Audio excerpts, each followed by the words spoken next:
U.S. President Joe Biden delivered a final speech at the U.S. State Department in Washington reflecting on his administration's foreign policy. Biden says his single-term presidency was one of remarkable success on the foreign policy front. Thanks to our administration, the United States is winning the worldwide competition. Compared to 4 years ago, America is stronger. Our alliances are stronger.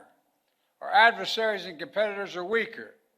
The outgoing president, who's set to vacate the Oval Office next week, dedicated much of his speech to perhaps his biggest adversary, Russia's President Vladimir Putin. Biden says his administration has prevented Putin from achieving any real success in Ukraine and breaking Western unity. And now, nearly three years later, Putin has failed to achieve any of his strategic objectives. He has failed thus far to subjugate Ukraine, failed to break the unity of NATO, and failed to make large territorial gains. He added that his government not only restored American credibility on the world stage, but also hands over U.S. enemies at their weakest to the next administration. Major authoritarian states are aligning more closely with one another.